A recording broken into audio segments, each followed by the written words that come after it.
Ini adalah contoh pekerjaan yang bisa membantu orang tua di rumah, meringankan pekerjaan orang tua dengan mencuci piring.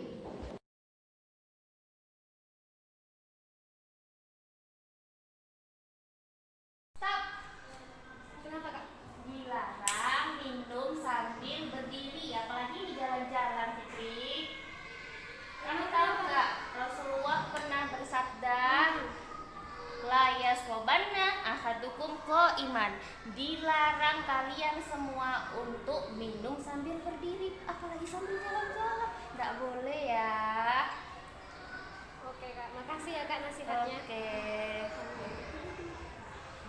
Nah, anak-anak mu'alimah kalau minum atau makan tuh sambil duduk, karena itu adalah adab makan dan minum ya nak ya. Jangan sembarangan, apalagi kalau kita makan pakai tangan kiri, itu nanti setannya akan ikut makan sama kita. Oke? Nah, sebelum kita mulai belajar, kita baca doa sebelum belajar, yaitu sama-sama kita baca ya nak ya. Bismillahirrahmanirrahim. Rabbi zidni ilman warzuqni fahman waj'alni min ibadika sholihin. Amin. A'udzu billahi minasyaitonir rajim. Bismillahirrahmanirrahim. La uqsimu bihadzal balad wa anta hillum bihadzal balad wa walidin wa ma walad. Laqad khalaqnal insana fi kabad. Ayahsabu allai yaqdiru alaihi ahad. Yaqulu ahlaktu malal lubada. Ayahsabu allam yarahu ahad. Alam naj'al lahu aynain wa lisanan wa syafatain wa hadainahun najdain. Falaqtahamal aqabah wa ma adraka mal aqabah. Fakku raqabah au it'amu fi yaumin dzi masghobah yatiman dza maqrabah au miskinan dza matsrabah summa kana minal ladzina amanu wa tawasaw bis sabri wa tawasaw bil marhamah. Ulaika ashabul maimanah. Walladzina kafaru bi ayatina hum ashabul masy'amah. Alaihim narum mu'sadah. Shadaqallahul azim. Oke anak-anak mu'alimah, sebelum kita mulai menghafal, kita murojaah terlebih dahulu ayat 25 sampai 28 ya. A'udzu billahi minasyaitonir rajim. Bismillahirrahmanirrahim. Wa basyiril ladzina amanu wa 'amilus sholihati anna lahum jannatin tajri min tahtihal anhar kullama ruziqu minha min samaratir rizqa qalu hadzal ladzi ruziqna min qablu wa utu bihi mutasyabiha wa lahum fiha azwajum mutahharatun wa hum fiha khalidun. Innallaha la yastahyi ay yadriba masalan ma ba'udatan fama fawqaha fa ammal ladzina amanu faya'lamuna annahul haqqu mir rabbihim Wa ammal ladzina kafaru fayaquluna madza aradallahu bihadza masala yudillu bihi katsiran wa yahdi bihi katsiran wa ma yudillu bihi illal fasiqin alladzina yanquduna ahdallahi min ba'di mitsaqih wa yaqta'una ma amarallahu bihi ayyusala wa yufsiduna fil ardh ulaika humul khasirun kaifa takfuruna billahi wa kuntum amwatan fa ahyakum summa yumitukum summa yuhyikum summa ilaihi turja'un. Shadaqallahul azim. Oke anak-anak mu'allimah, sekarang kita menghafal ya, menghafal Al-Baqarah ayat 29. Ikuti mu'allimah, nanti mu'allimah akan memotong ayat-ayat itu menjadi 4 bagian. Bagian yang pertama yaitu huwallazi khalaqalakum. Nah, yang kedua ma fil ardi jami'ah, ma fil ardi jami'a. Kemudian yang ketiga summastawa ilas samai. Keempat fasawwahunna sab'a samawat. Dan terakhir wa huwa bikulli syai'in alim. Oke. Kita yang pertama dulu diulang-ulang sampai lancar ya. Jadi nggak ada patokan harus mengulang berapa, yang penting sampai lancar. Kalau menurut hifzul yang harus apa minimal itu 20 kali ya kan. Nah kita ulang lagi, kita ulang dari yang pertama yaitu bagian yang pertama huwallazi khalaqalakum. Oke, kita ulang 20 kali. Huwallazi khalaqalakum, agak di apa lamakan lakum karena nanti dia akan ketemu huruf mim. Huwallazi khalaqalakum, huwallazi khalaqalakum, huwallazi khalaqalakum, huwallazi khalaqalakum, huwallazi khalaqalakum. Oke, ulang lagi. Huwallazi khalaqalakum. Nah, kalau sudah hafal, maka kita menambah bagian yang kedua.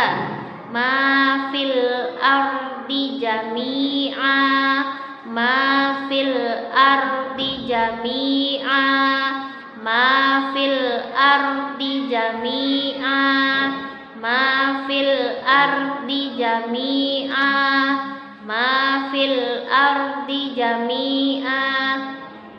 Tuh ya. Kalau sudah hafal, kita ulang dari bagian yang pertama digabungkan ke bagian yang kedua. Huwallazi khalaqalakum ma fil ardi jami'a. Huwallazi khalaqalakum ma fil ardi jami'a. Huwallazi khalaqalakum ma fil ardi jami'a. Huwallazi khalaqalakum ma fil ardi jami'a. Huwallazi khalaqalakum ma fil ardi jami'a.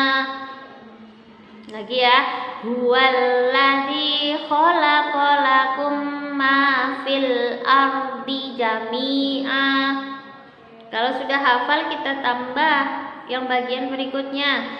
Summastawa ilas samai.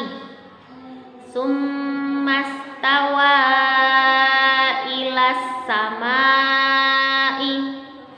Summastawa ilas stawa ilas samai. Summa stawa ilas samai. Summa stawa ilas samai. Summa stawa ilas samai. Summa stawa ilas samai. Kalau sudah, kita gabungkan dari bagian yang pertama tadi sampai terakhir yang tadi yang sudah kita hafal. Huwallazi khalaqalakum ma fil ardi jami'a. Summa stawa ilas samai. Huwallazi khalaqalakum ma fil ardi jami'a. Summa stawa ilas samai. Huwallazi khalaqalakum ma fil ardi jami'a. Huwallazi khalaqalakum ma fil ardi jami'a. Huwallazi khalaqalakum ma fil ardi jami'a. Kalau sudah, kita tambahkan bagian yang berikutnya. Fasawwahunna sab'a samawat. Fasawwahunna sab'a samawat. Fasawwahunna sab'a samawat. Fasawwahunna sab'a samawat. Fasawwahunna sab'a samawat.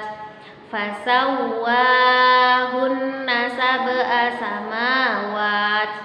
Kemudian kalau sudah hafal, kita tambahkan, kita gabungkan dari bagian yang pertama tadi sampai yang terakhir ya. 1, 2, 3. Huwallazi khalaqalakum ma fil ardi jami'a. Summa stawa ilas samai. Fasawwahunna sab'a samawat. Huwallazi khalaqalakum ma fil ardi jami'a. Summa stawa ilas samai. Fasawwahunna sab'a samawat. Huwallazi khalaqalakum ma fil ardi jami'a. Summa stawa ilas samai. Fasawwahunna sab'a samawat. Huwallazi khalaqalakum ma fil ardi jami'a. Summa stawa ilas samai. Fasawwahunna sab'a samawat. Kalau sudah, kita tambahkan bagian yang terakhir. Wa huwa bikulli syai'in alim. Wa huwa bikulli syai'in alim. Wa huwa bikulli syai'in alim. Wa huwa bikulli syai'in alim. Wa huwa bikulli syai'in alim. Wa huwa bikulli syai'in alim. Udah, yang terakhir itu bagiannya ya. Kita gabungkan dari yang pertama tadi. Huwallazi khalaqalakum ma fil ardi jami'a. Summa stawa ilas samai. Fasawwahunna sab'a samawat. wa huwa bikulli syai'in alim. Huwallazi khalaqa lakum ma fil ardi jami'a summa stawa ilas samai fasawwahunna sab'a samawat wa huwa bikulli syai'in alim. Huwallazi khalaqa lakum ma fil ardi jami'a summa stawa ilas samai fasawwahunna sab'a samawat wa huwa bikulli syai'in alim. Udah, sekarang gak usah lagi nengok Al-Qur'annya ya. Kita baca sampai 2 kali. Huwallazi khalaqa lakum ma fil ardi jami'a summa stawa ilas samai fasawwahunna sab'a samawat wa huwa bikulli syai'in alim. Huwallazi khalaqa lakum ma fil ardi jami'a summa stawa ilas samai fasawwahunna sab'a samawat wa huwa bikulli syai'in alim. Shadaqallahul azim. Nah, itu adalah cara menghafal ya. Nanti kalian ikuti terus Mu'alimah, insyaallah bisa hafal ya. Itu caranya menghafal, memang harus dipotong-potong karena ayatnya panjang. Oke, anak-anak Mu'alimah mau menjelaskan metode membaca dengan at-takik. Kemarin udah ya, tapi kita mempraktikkan lagi.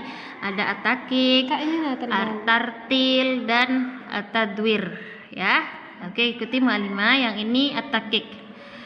Wailul likulli humazatil lumazah. Jadi pelan. Alladzi jama'a malau wa'addadah. Itu kalau menggunakan metode at-takik. Yang berikutnya menggunakan metode at-tartil. Tartil itu agak lebih dicepatkan daripada at-takik tadi ya.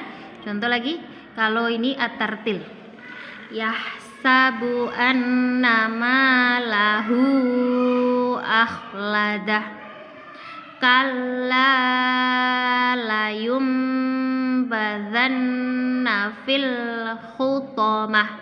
Nah, tadi kalau ada nun sukun ini ya, nun sukun ketemu huruf ba, maka itu bacaan iklab. Nah, biasanya kalau di Al-Qur'an ditandai dengan mim kecil seperti ini ya. Tapi ada beberapa Al-Qur'an yang memang tidak ada. Jadi kalau tidak ada, tetap kita bacanya layum badzanna ya. Itu adalah, makanya kita belajar tajwid itu gunanya itu, karena tidak semua Al-Qur'an menerapkan yang seperti ini. Nah, kalau ada berarti kalian bisa ingat, tapi kalau nggak ada memang harus tahu kalau itu bacaannya iklab. Kemudian yang terakhir yaitu at-tadwir. Dia agak lebih cepat lagi, tapi tetap harus memperhatikan makhraj sama tajwidnya. Wa ma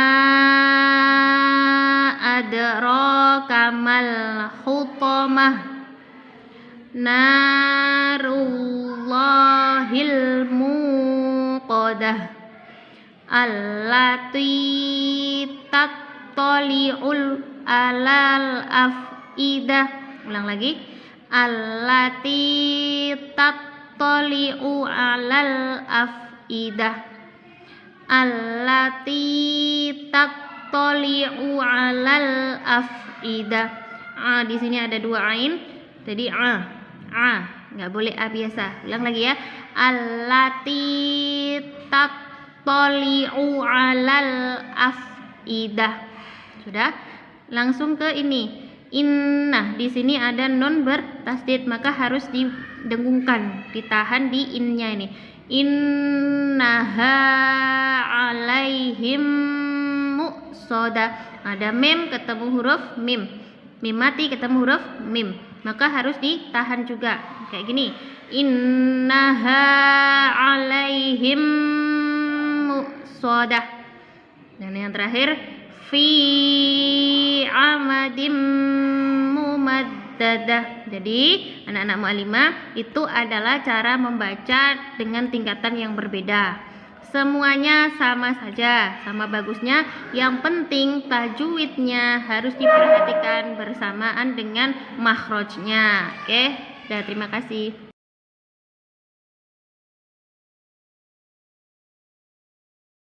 Oke anak-anak mu'allimah, Saqofatul Hayah hari ini adalah kita menghafal hadis tentang kasih sayang, yaitu karena nanti kita akan belajar tentang adab kepada Nabi dan Rasul. Dan salah satu sifat yang dimiliki oleh para Nabi dan Rasul Muhammad adalah beliau mempunyai sifat kasih sayang kepada umatnya. Mari kita hafalkan hadisnya ya.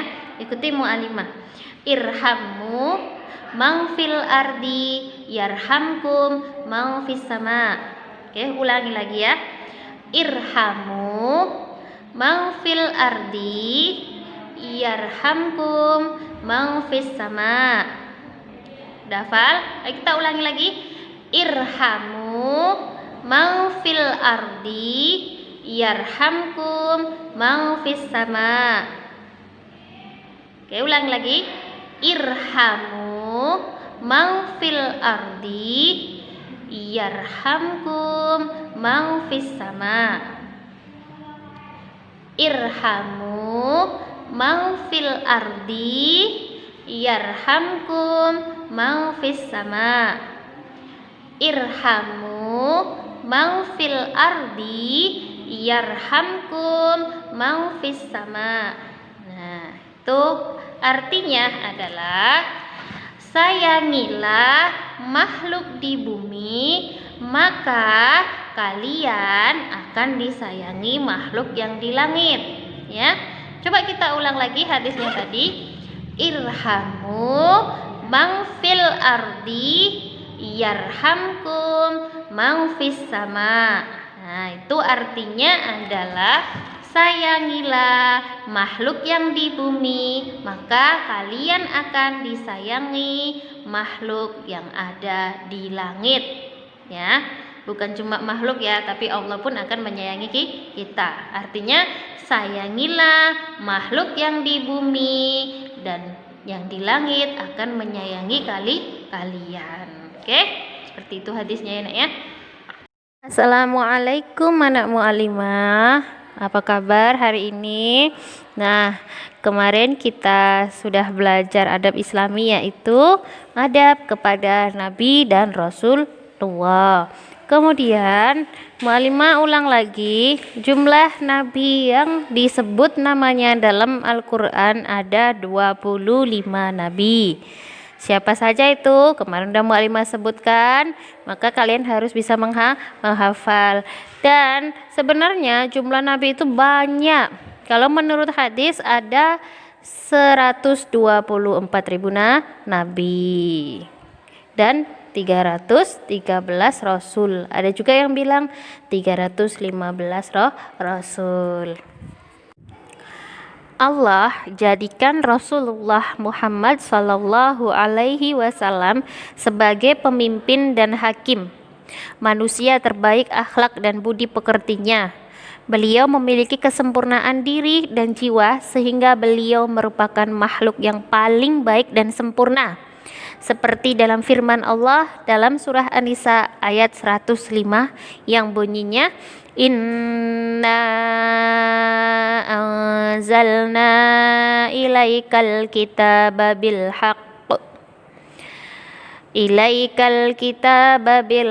litahkuma bainan nasi bima arakallah wala takul lil khainina khosima, yang artinya Sesungguhnya kami telah menurunkan kitab kepadamu dengan membawa kebenaran, supaya kamu mengadili antara manusia dengan apa yang telah Allah wahyukan kepadamu. Oke anak-anak mu'alimah, sekarang mu'alimah akan menjelaskan yaitu adab kepada Nabi dan Rasul Muhammad SAW.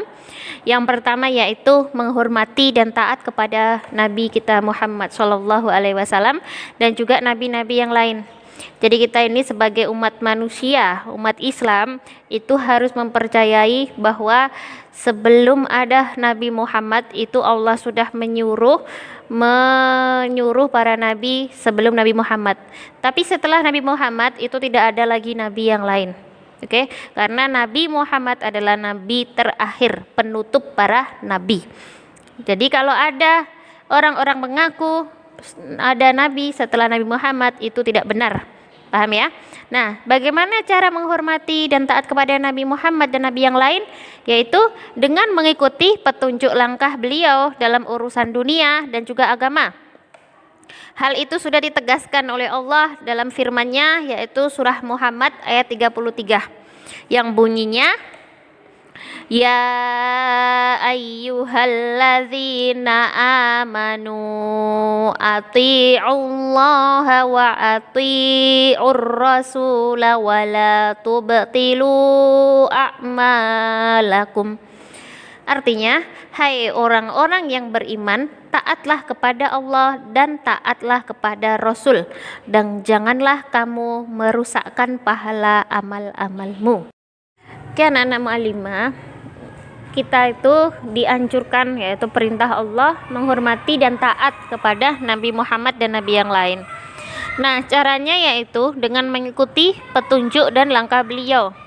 Salah satu perbuatan yang Rasulullah anjurkan kepada para umatnya yaitu Rasulullah menganjurkan kita supaya membaca bismillah atau mengingat Allah di setiap kegiatan kita.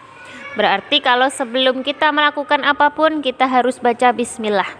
Hal ini sudah dijelaskan dalam hadis yang berbunyi kullu amrin dzibalil la yubda'u fihi bismillahi fahuwa aqta'u. Setiap perkara yang tidak dimulai dengan bismillah maka amalan tersebut terputus keberkahannya. Jadi di situ sudah jelas apabila kita melakukan sesuatu tanpa membaca bismillah maka amalan tersebut hilang berkahnya. Contoh kita makan tanpa baca bismillah tidak ada berkahnya. Jadi cuma dapat kenyangnya saja, berkahnya tidak ada. Tidur kita tidak membaca bismillah, insya Allah tidur kita diganggu oleh setan, dikawankan setan. Nah di situ adalah ajaran Rasulullah bahwa kemanapun kita, bagaimanapun keadaannya harus selalu mengingat Allah.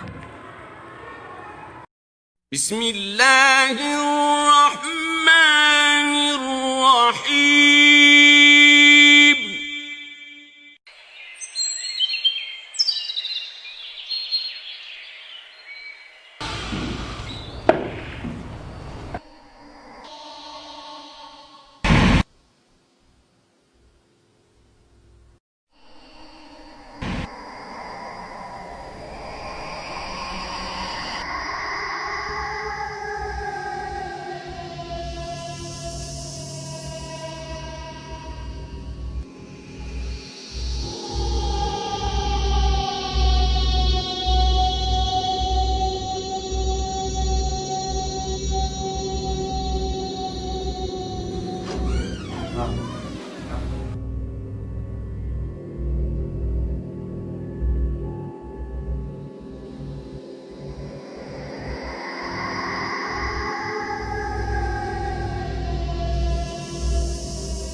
Bismillahirrahmanirrahim.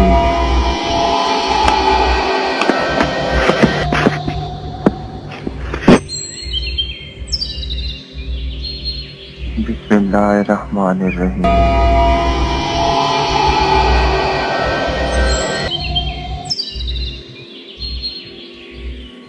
Bismillahirrahmanirrahim.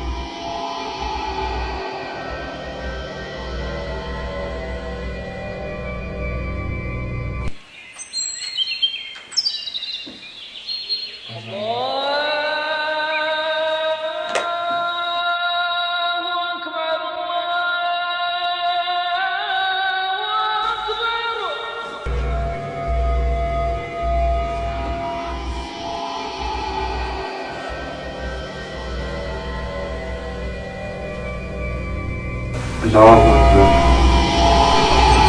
Bismillahirrahmanirrahim.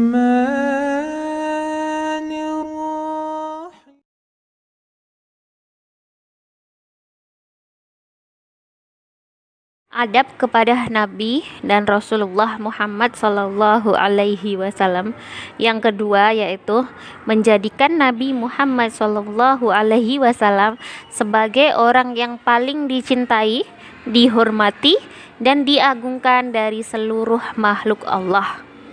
Nah, di sini Allah juga udah menjelaskan apabila namanya disebut maka bersolawatlah serta salam ke atasnya, mengakui kebenarannya dan menghargai sifat-sifatnya. Anjuran membaca solawat ketika disebut nama Rasulullah Muhammad Sallallahu Alaihi Wasallam udah dijelaskan oleh Allah dalam surat Al-Ahzab ayat 56 yang bunyinya Innallaha wa malaikatahu yusalluna 'alan nabi ya ayyuhalladzina amanu shallu 'alaihi wa sallimu taslima, yang artinya sesungguhnya Allah dan para malaikat bersolawat kepada Nabi, maka wahai orang-orang yang beriman, bersolawatlah kalian semua kepada Nabi.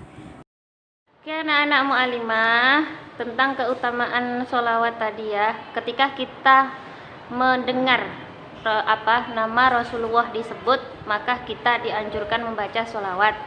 Karena Rasulullah pernah bilang, Rasulullah menganggap kita itu pelit apabila disebut nama beliau kita tidak membaca solawat.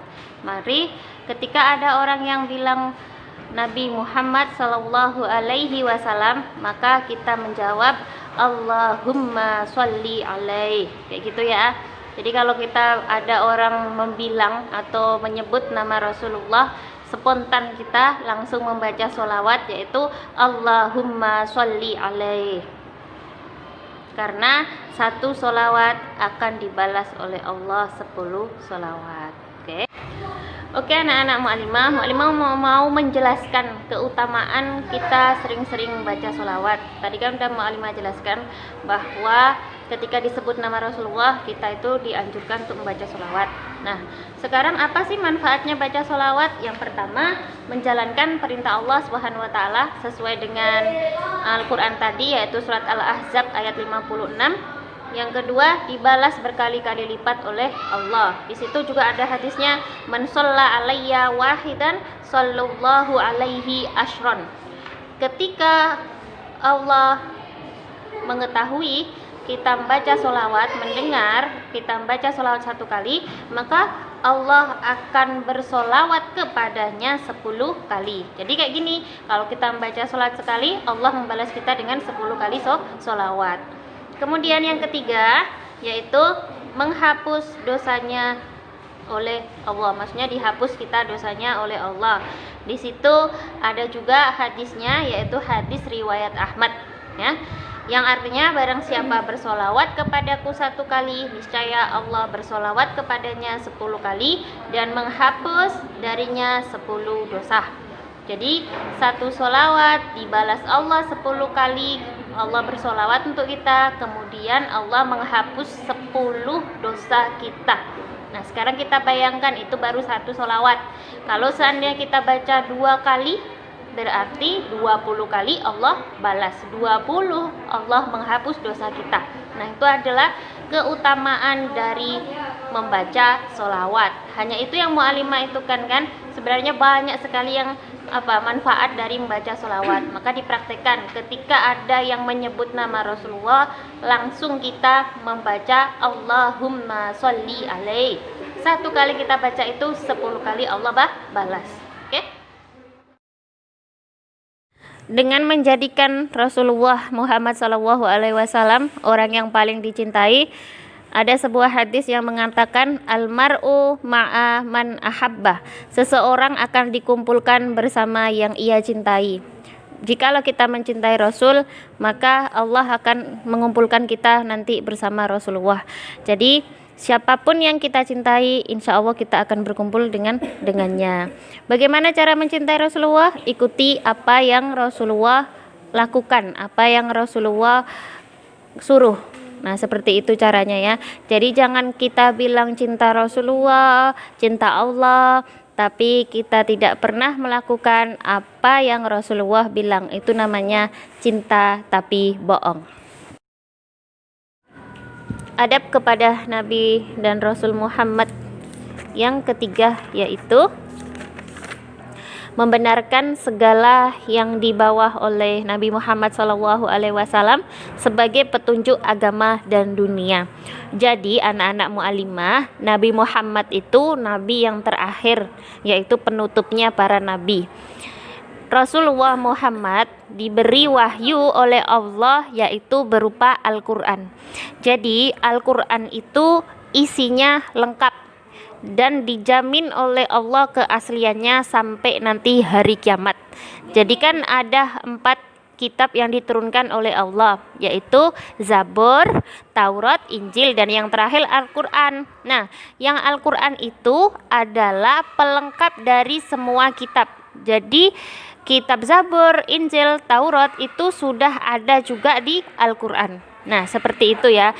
Jadi sesuai dengan surah Al-Baqarah ayat 2, dalam Al-Quran itu tidak ada keraguan, karena kita memang tidak boleh ragu, karena apapun yang Allah bilang, apapun yang Allah katakan itu pasti benar, karena janji Allah itu pasti tepat. Nah, seperti itu ya. Adab kepada Nabi dan Rasul yang keempat yaitu mencintai para sahabat yang soleh dan para pengikut Rasulullah. Sekarang mu'alimah mau menjelaskan apa itu sahabat, yaitu orang yang pernah bertemu dengan Rasulullah dan dia beriman kepada Nabi Muhammad. Itu disebut dengan sahabat. Sahabat Nabi yang sangat terkenal, dia dijuluki Khulafaur Rasyidin, yaitu pertama Abu Bakar As-Siddiq, 2 Umar bin Khattab, 3 Utsman bin Affan, dan yang terakhir Ali bin Abu Thalib. Kenapa kita harus mencintai para sahabat Nabi?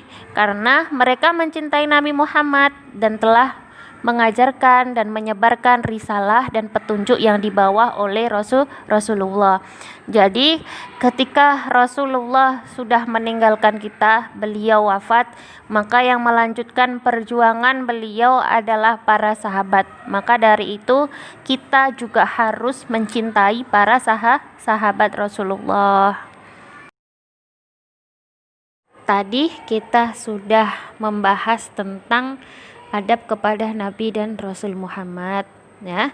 Nah, sekarang apa aja yang dibenci atau yang dilarang oleh Allah yang tidak boleh kita lakukan kepada Nabi Muhammad? Yang pertama yaitu mengingkari dan mendustakan Rasulullah dan para nabi. Jadi anak-anak mu'alimah, Nabi Muhammad itu diutus Allah untuk memperbaiki akhlak manusia. Dan Nabi Muhammad itu diberi bekal oleh Allah berupa Al-Quran yang sering kita baca, kita juga berusaha menghafalkannya. Itu adalah firman Allah, perkataan Allah. Jadi kita memang tidak boleh mengingkari, karena itu langsung dari Allah yang melewati Nabi Muhammad. Nah, seperti itu. Larangan yang dibenci oleh Allah yang kedua yaitu meremehkan, memperolok-olok dan mempermainkan ajaran dan petunjuk Rasulullah dan tauladan para nabi. Jadi kita itu jangan sekali-kali meremehkan atau memperolok ajarannya Rasulullah, karena ini sudah pernah terjadi kepada paman Nabi Muhammad, yaitu Abu Lahab. Nah, silakan simak cerita tentang Abu Lahab ya, yang bisa kita ambil pelajarannya bahwa meremehkan dan memperolok-olok ajaran Rasulullah maka akan mendapatkan balasan yang sangat pedih. Abu Lahab merupakan salah seorang paman Nabi Shallallahu Alaihi Wasallam atau putra dari Abdul Muthalib, kakek Rasulullah. Lahab berarti yang menyala-nyala. Allah Subhanahu Wa Taala melaknat Abu Lahab karena perilakunya yang amat buruk terhadap Nabi dan kerap merencanakan pembunuhan kepada Nabi. Namanya bahkan diabadikan dalam Al-Quran surat Al-Lahab yang terdiri atas 5 ayat. Abu Lahab memiliki sebuah rumah di kaki gunung yang kini dinamakan sesuai dengan namanya sendiri, yakni Jabal Abu Lahab atau Gunung Abu Lahab. Ada 2 paman dari Nabi Muhammad SAW yang hingga akhir hayatnya tidak memeluk agama Islam, yaitu Abu Thalib bin Abdul Muthalib dan Abdul Uzza bin Abdul Muthalib. Dibandingkan dengan Abu Lahab, Abu Thalib tidak menentang dakwah Rasulullah SAW, namun tidak menerima agama Islam yang Rasulullah bawa. Sedangkan Abu Lahab, ia menentang dan memusuhi Rasulullah SAW. Bagi penduduk Mekah jahiliyah, Abu Lahab adalah salah seorang sosok idaman, idola sekaligus panutan. Ia memiliki segalanya, harta hasil bisnisnya melimpah dan kedudukannya terhormat. Ia terlahir dari kalangan nasab leluhur pilihan. Selain pembinis ulung dan pemimpin idaman, Abu Lahab juga dikenal luwes bergaul. Namun semua itu tidak ada artinya tanpa keimanan.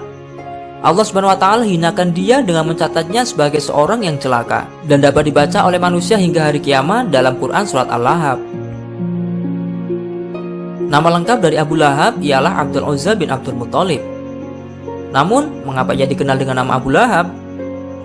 Hal ini karena kekafirannya yang kemudian Allah Subhanahu Wa Taala mengkekalkan nama Abu Lahab untuknya. Lahab sendiri berarti api, yaitu karena ketika marah, rona wajah Abu Lahab berubah menjadi merah layaknya api. Sebenarnya Abu Lahab adalah tokoh Mekah yang cerdas. Namun sayang, kecerdasan dan kepandaiannya tidak bermanfaat sama sekali di sisi Allah Subhanahu Wa Taala, karena tidak ia gunakan untuk merenungkan kebenaran syariat Islam yang lurus. Yang gila lagi, anggota keluarga beliau tidak berbeda dengan Abu Lahab. Istrinya Ummu Jamil Aura juga seorang kafir yang sangat kejam. Diceritakan pada suatu hari ia sengaja menaruh kayu dan tumbuhan berduri di jalan yang biasa dilewati oleh Rasulullah SAW agar Nabi tersakiti dan menghalangi dakwah Islamnya. Sungguh biadab. Oleh karena itu namanya diabadikan dalam surat Al-Masad sebagai wanita pembawa kayu bakar. Ini yang tambah gila lagi, keburukan di dalam keluarga Abu Lahab pun sampai pula ke anak-anaknya. Dahulu Utbah anak Abu Lahab dinikahkan oleh ayah ibunya dengan Ruqayyah putri Nabi Muhammad SAW, dan Utaibah dinikahkan dengan Ummu Kulsum. Mereka menikah ketika Nabi Muhammad belum diangkat menjadi nabi. Ketika Nabi Muhammad mendapat wahyu dan beliau diangkat Allah menjadi nabi, Abu Lahab menentang ajarannya dengan amat keras. Suatu hari, Abu Lahab menyuruh dan mengancam kepada 2 orang anaknya yang menikah dengan putri baginda Rasulullah untuk menceraikan istri-istrinya. Yang bernama Utaibah pun akhirnya datang ke rumah Nabi untuk menceraikan anak beliau Ummu Kulsum, dan ia juga meludahi wajah Nabi Muhammad SAW. Namun malang, karena kemudian Allah SWT binasakan Utaibah dengan diterkam singa. Begitulah sikap Abu Lahab dan keluarganya yang selalu benci ajaran Rasulullah dan ingin mencelakai Rasul. Namun Allah SWT memang maha adil atas segala perbuatan si Abu Lahab. Allah lalu balas perbuatannya itu dengan tragedi tragis di akhir hidupnya.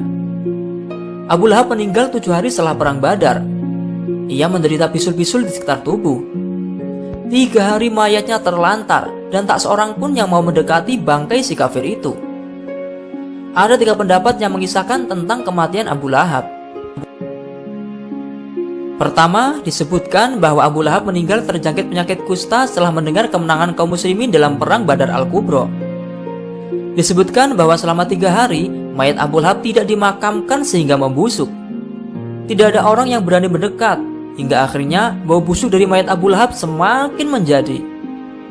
Maka kaum Quraisy menggalikan lubang kubur untuknya.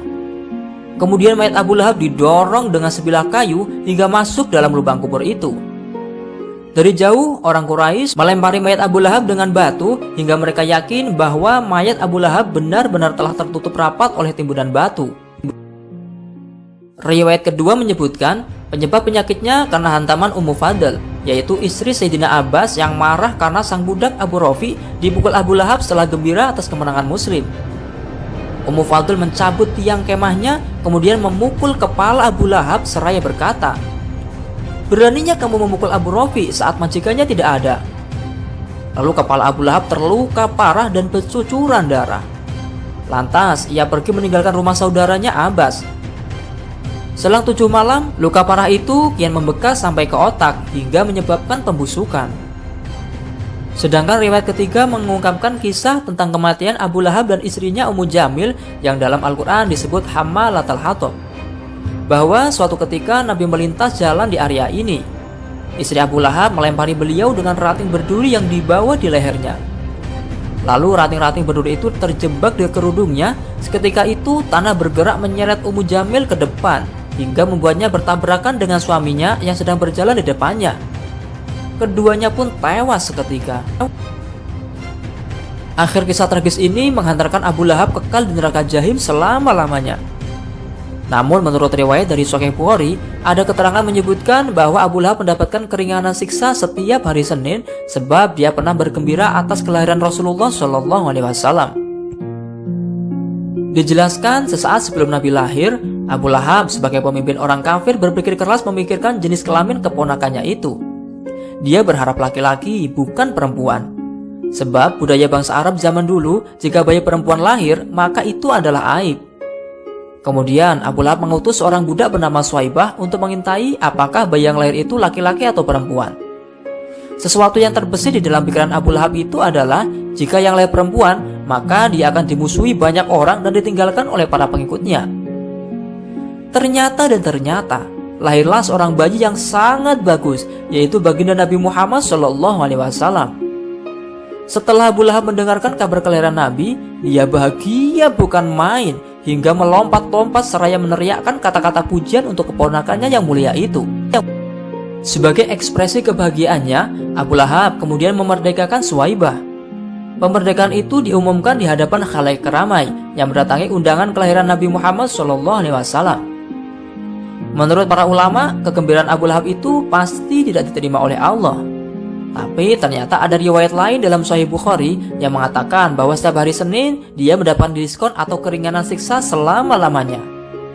Maka sebagian ulama mengatakan untuk bisa diterima amal harus ikhlas. Namun hal itu ada pengecualian. Semua harus ikhlas agar diterima Allah. Tapi Allah juga akan menerima kegembiraan atas kelahiran Nabi sekalipun itu orang kafir. Oke anak-anak mu'alimah, kesimpulan dari pelajaran hari ini yaitu yang pertama, adab kepada Nabi dan Rasul Muhammad SAW, yaitu pertama kita diperintahkan untuk menghormati dan taat kepada Nabi Muhammad dan juga Rasul yang lain. Kedua, menjadikan Nabi Muhammad adalah orang yang paling dicintai, dihormati dan diagungkan. Kemudian yang ketiga yaitu membenarkan segala apa yang dibawa oleh Rasulullah. Yang keempat, mencintai para sahabat Rasulullah. Kemudian Allah juga melarang kita dan membenci kita kalau kita melakukan sesuatu, yaitu yang pertama, mengingkari dan mendustakan apa yang Rasulullah bawa. Karena Rasulullah itu membawa Al-Quran, jadi kita tidak boleh mendustakannya, karena Al-Quran adalah firman Allah. Kemudian yang kedua, meremehkan, memperolok apa yang dibawa oleh Nabi dan Rasul.